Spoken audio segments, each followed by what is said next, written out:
Yes, I will.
Tonight we return with a new series of Scottish questions. Top of the agenda, the growing campaign against the poll tax, pulling in politicians and leading churchmen.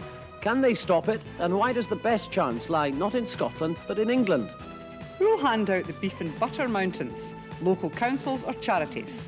As well as last night's opening shots in Westminster as a storm of Scottish questions hits the government. That's our Scottish questions, tonight live from Edinburgh, the time 10:35.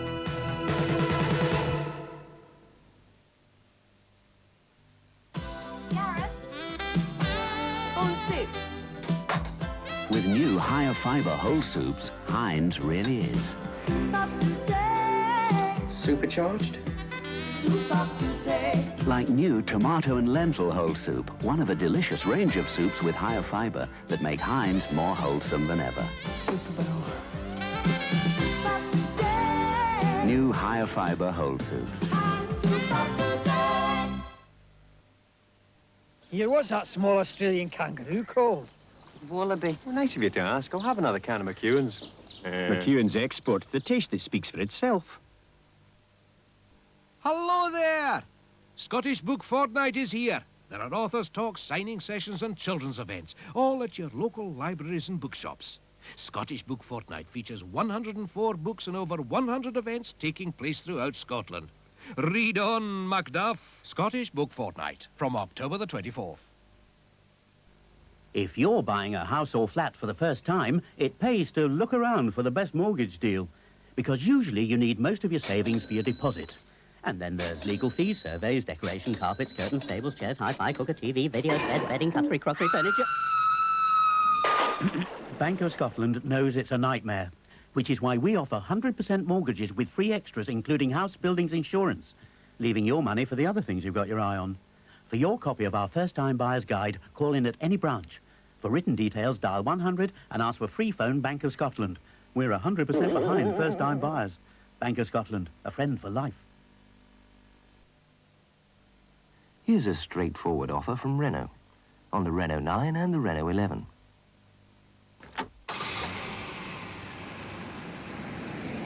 Now they're both available with 0% finance. For the address of your local Renault dealer and written credit details, call 0800 400 415. There's something for everyone in the pages of this week's TV Times. There's Fiona Fullerton on how her marriage broke up in a blaze of publicity. There's an exclusive interview with Kirk Douglas, now 71 but looking 20 years younger. There's Maureen Lipman on how to be a successful author. There's David Yelland and Belinda Lang from the Bretts telling us about their lives off the screen. There's the final part of The Unforgettables, and there's the week ahead on ITV and Channel 4. There are 104 pages of great entertainment in your TV Times this week. TV Times.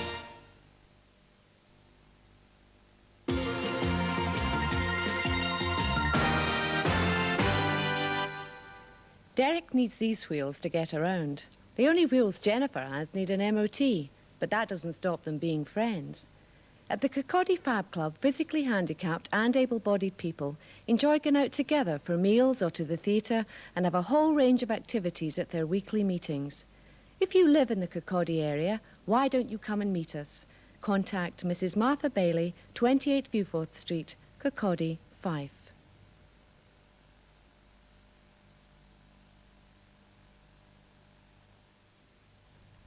You're watching Scottish. A reminder that the Scottish news headlines will follow the news at 10 from ITN. And then, of course, Malcolm Wilson and Margaret MacDonald will be along with a new series of Scottish questions. But now it's 10 o'clock.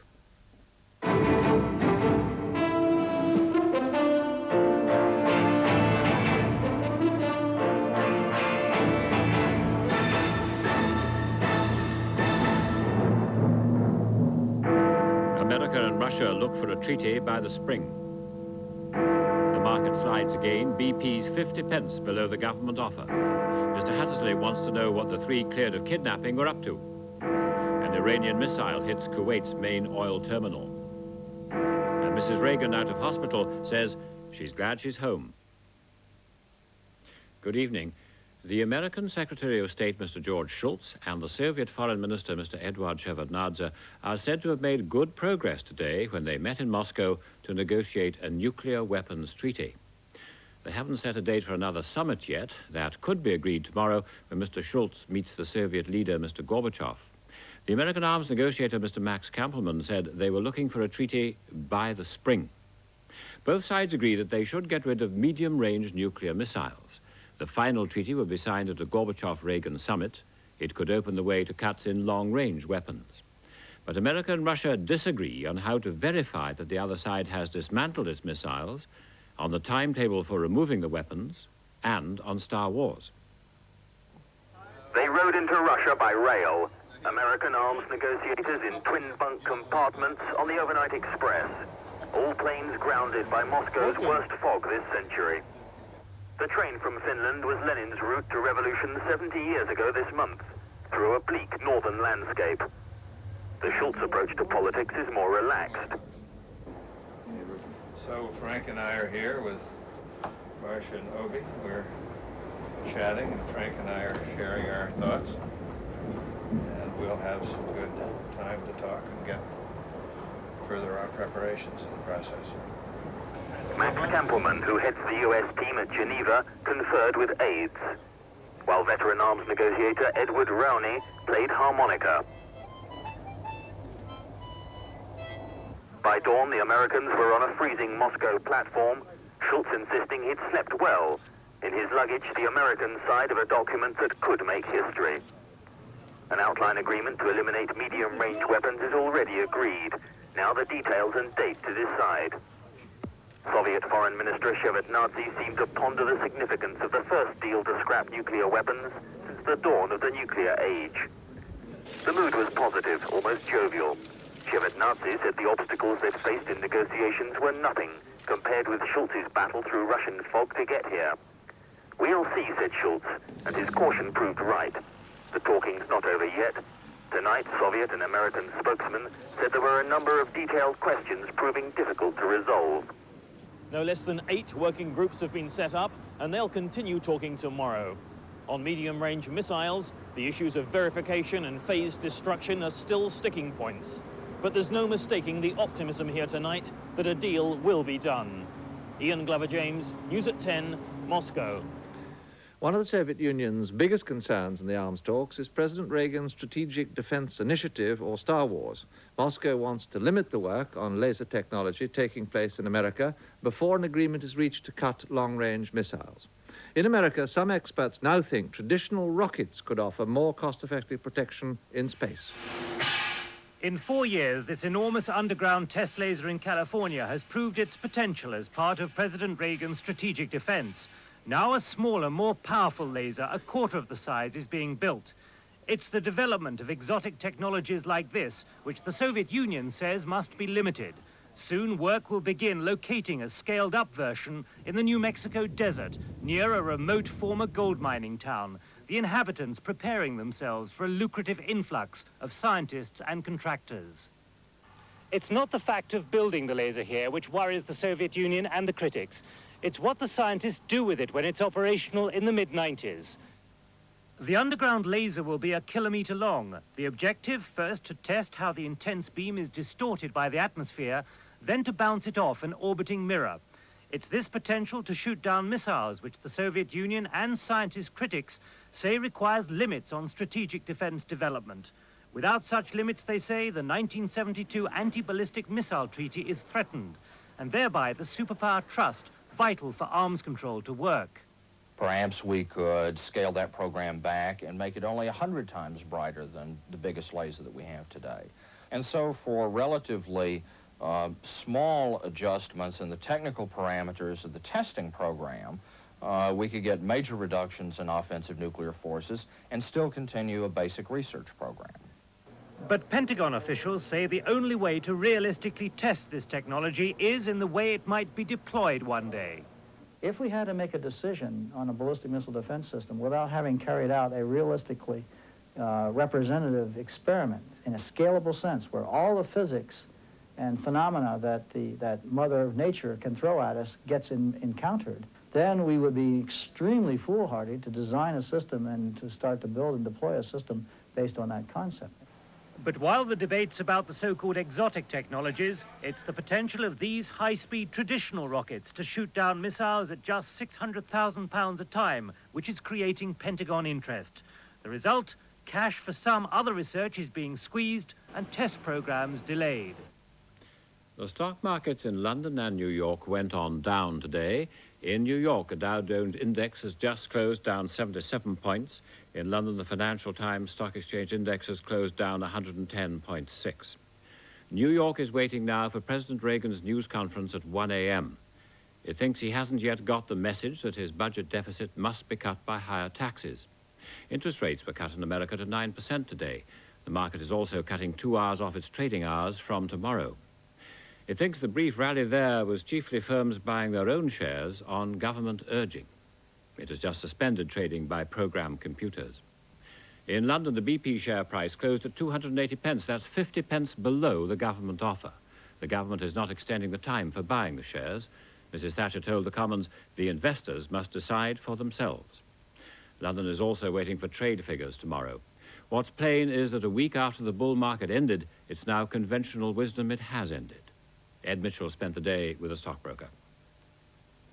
In the post-Big Bang City, business starts at the crack of dawn. It's just gone 7 this morning, and Bernard Lever, chief dealer at brokers Hall-Gavett, arrives for another long day in front of the computer screens. It's 7:30, breakfast in the 7th floor restaurant, and all the talk is about the past 3 days of wild market swings and where shares are heading next. 8 o'clock, and the mood on the trading floor is optimistic. I think it's going better, and it's starting quietly, which is a good sign. Until about 10:20, it looked as if he might be right, with some large orders coming in. Yeah, hello. There. Yeah. Hanson, please, it's Winnie. Hanson, Winnie, 37.42, the touch is 40 to 2. Can I buy 100,000 of it, please? So you 100,000 at 142, thank you. I'm Winnie. Well, I'm Winnie. But in the next hour, the market went into a nosedive, hit by rumours about a financial institution in New York going bust. Minutes later, prices fell further on news about missile strikes in the Gulf. At 1:30, the market got a slight lift from news of cuts in American prime lending rates, but as Wall Street began trading at 2:30, the market's fall began to accelerate. Just gone 5 o'clock, and it's time to do the sums. Had Hall-Gavett made a profit? No, we've lost today. We've definitely lost today. We've lost money today. Haven't lost a lot. It's now 5:45. Dealers gather round to see what ITN has made of their day so far.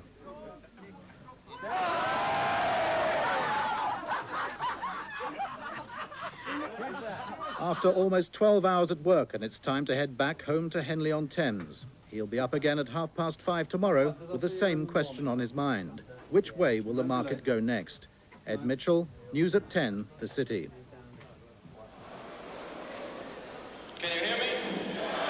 The chairman of the New York Exchange delivered a rallying cry to his weary troops this morning. In an age of computers, we often fail to appreciate that the heart and soul of any endeavor is the people. That message from President Reagan. Once again, it was a roller coaster day as rumors of a further crash circulated. The exchange took the unusual step of halting computerized program trading, which senior officials blamed for contributing to Monday's crash. Nowadays, computers can be programmed to track future prices and current trends. issuing orders to sell or buy massive blocks of stock. This can cause panic on the trading floor. You get nervous. You feel, I mean, you're looking to your right, you're looking to your left, and everything is for sale. And in that sense, I think that the computers did push it down further and faster than would ordinarily have been the case. But analysts like Ed Kirshner, who works his bank of computers like a mission controller, don't agree with the critics. He says that although the wild scenes on the floor this week may look like 1929, these are far different days. 600 million shares, down 500 a day, and we didn't have to close the exchange. The president didn't have to declare a holiday. The Fed chairman didn't have to do anything. So far, the system worked through what was worse than 29. The problem in 29 was the system failed. Most of the critics are, in fact, older traders. People over the age of 35, just as with computers generally, are automatically more suspicious and more likely to point their finger at these machines and say they were the problem earlier this week. While the computer trading debate continues, the real question is one of public confidence, and that's what President Reagan will be trying hard to boost at his press conference tonight. Ken Reese, News at 10, New York. Here, 3 men accused of plotting to kidnap members of the African National Congress in London were freed today after charges against them were dropped. Labour MPs said it was part of a government cover-up. The 3 men are Frank Larson from Zimbabwe and Jonathan Wheatley and Evan Evans, both from Britain. Their solicitors said they had been working for the British government, but they weren't part of a kidnap plot. The Labour MP, Mr. Richard Cabourn, questioned Mrs. Thatcher about press reports from abroad that 2 MPs and 1 former MP have been interviewed by police about the case. Mrs. Thatcher made no statement. She said it was a matter for the Attorney General. There was heavy security this morning at Lambeth Magistrates Court, but only one of the 3 men actually appeared before the bench to hear that the charges had been dropped. The other 2 were released a few hours later from Wormwood Scrubs prison, where they'd been held since July under the Prevention of Terrorism Act. The men's lawyers said they would have preferred to remain in custody, and said he now feared for their safety. It's clearly that they were charged with a conspiracy to kidnap the ANC, and what that implies is in itself something which causes us for concern. It was at a house in this quiet cul-de-sac near Aldershot that police discovered thousands of documents, several forged passports and Ministry of Defence manuals, which lawyers for the men claimed linked them with British intelligence. They fear for safety because of the documents and the information that they've seen, that certain enemy forces, perhaps people within this country, could, if necessary, try and contact my clients and would, I hope not, kill them. You're saying their lives are in danger? I'm saying that my clients' lives are in danger. Are they still working for the British government? I'm not able to confirm or deny.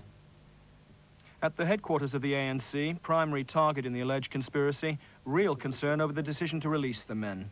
We feel that the British government owes an explanation, not just to us, because it is a matter that involves Southern Africa. There have been allegations about other African countries. So I think there's an explanation needed on the whole matter.